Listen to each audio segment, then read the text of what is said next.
And the big story, Rahisha, coming from Turkey. Absolutely. Turkey could be headed for a runoff presidential elections on May 28th. That is after neither Recep Tayyip Erdogan nor his rival Kemal Kilicdaroglu could made it close to the 50% threshold in order to win the elections. Yes, it's bracing for a runoff now. The country of Turkey, with more than 96% of ballot boxes counted, Erdogan led with 49.44% of votes and Kilicdaroglu had 44.86%. Erdogan dipped below the majority required to win re-election outright with the ballot count. The runoff polls are scheduled to take place, as Rahisha said, on the 28th of May. Erdogan claims that his ruling alliance had won a majority in Sunday's presidential elections. However, he further said that he is ready for Turkey's runoff election. Absolutely, Rohit. Now, Erdogan also greeted crowds outside the ruling AK party headquarters in Ankara. Thousands of Erdogan voters converged on the party's headquarters, blasting party songs and from loudspeakers and waving flags and Erdogan posters. Some even danced on the streets. Dualarımız, hayallerim şimdi tüm dünya dur. Aziz milletim, seçimlerde en yakın rakibimize şimdiden 2.600.000 civarında fark attık.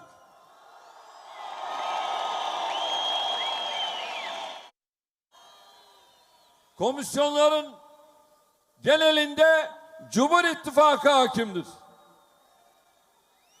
Dolayısıyla mecliste çoğunluğu Cumhur İttifakı'na veren milletimizin tercihinin Cumhurbaşkanlığı seçiminde de güven ve istikrardan yana olacağından şüphe duymuyoruz. Meanwhile, Erdogan's rival has vowed to win the runoff election, underlining the fact that more than 50% of the voters expressed their will for a change in the society. In his first appearance after midnight, Kilicdaroglu said that Erdogan's party was destroying the will of Turkey. With the third contestant in the fray, Sinan Oğan, managing 5% of the votes. Now, both Erdogan and Kilicdaroglu are hoping Oğan's supporters will shift to them in the runoff. The highly contested race largely centered on domestic issues such as the economy, civil rights and an earthquake that killed more than 50,000 people.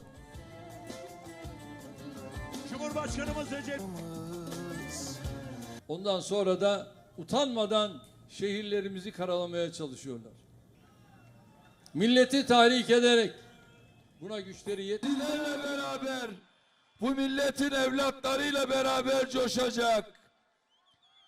Bakın 7 tavsiye. Now, with Turkey's runoff presidential elections scheduled for May 20th, as me and Rohit were discussing, there are two very different visions of Turkey's future that emerges. Rohit, give us a sense of how the outcome of Turkey's election will impact Turkey's relations with the EU, West Asia and the United States of America. Yes, those are important points to discuss, and I'll tell you about that in just a bit. But first, why is the country headed to a runoff? Let's explain that to our viewers right now. Now, in the country, about 96% votes have been counted. There are around 96.49% of the votes that have been counted so far. And Recep Tayyip Erdogan has secured 49.42% of the votes, just shy of that 50% that is needed to be crossed to win the presidential election. Kemal Kilicdaroglu, who is the main rival, the main challenger of President Erdogan, has secured 44.88%. Remember, that's what the predictions were not showing this. Predictions were showing Kemal Kilicdaroglu to be way ahead, but Erdogan has defied those predictions and he has a clear lead of 49.42 with about 96% votes being counted. Now, the third nationalist presidential candidate, Sinan Oğan, is way behind with 5.26%. Now, analysts are saying that Sinan Oğan could be the kingmaker depending on who he endorses in the presidential runoff. So that will be key to watch out for. Now, the two men, Recep Tayyip Erdogan and Kemal Kilicdaroglu, offer two very different visions for Turkey.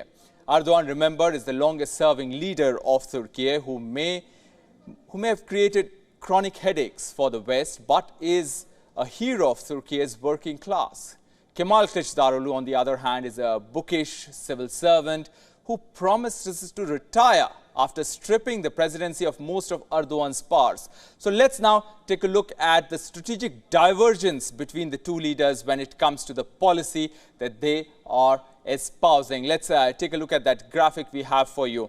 Now, if Erdogan wins, EU relations may suffer and there could be continued disruptions with the West. Now, what happens if Kilicdaroglu wins that presidential runoff? There could be early normalization of ties with the European Union as well as with the NATO alliance. Now, if Erdogan wins, it is likely to intensify or boost ties with Russia over Syria. That could happen if Erdogan wins. But if Kilicdaroglu wins that presidential runoff, there could be heat on Russia and possibly stiffer sanctions. Now, if Erdogan wins, what happens to the ties with the United States? That may see a decline, particularly on sanctions. Remember, US had sanctioned its NATO ally. Turkey is a NATO ally. They had sanctioned Turkey over the purchase of Russia's S-400 missile defense system a few years back. That had happened. So the ties with the United States may decline if Erdogan wins and keeps the presidency. But if Kilicdaroglu wins, he may consider NATO-compatible missile defense.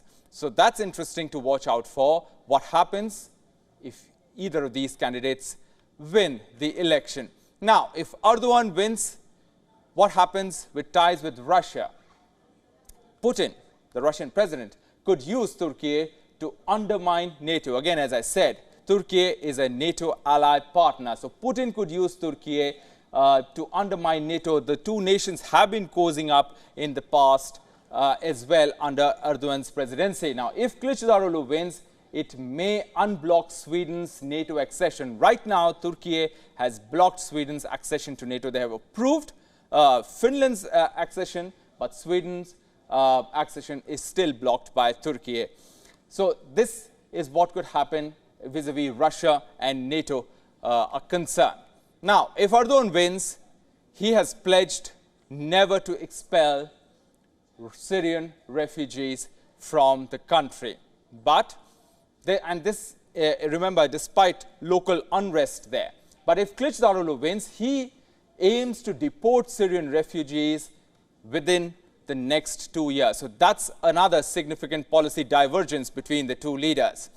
Now, last few points. If Erdogan wins, the ties with NATO will be vulnerable to circumstances. So ties with NATO is something to watch out for if the presidency changes hands.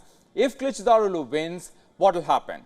It may boost Turkey's fight against Islamist terrorism. So that is some of the strategic divergence between the two leaders. It will be important to watch out for which leader will win the runoff that is likely to be officially declared in the next few hours.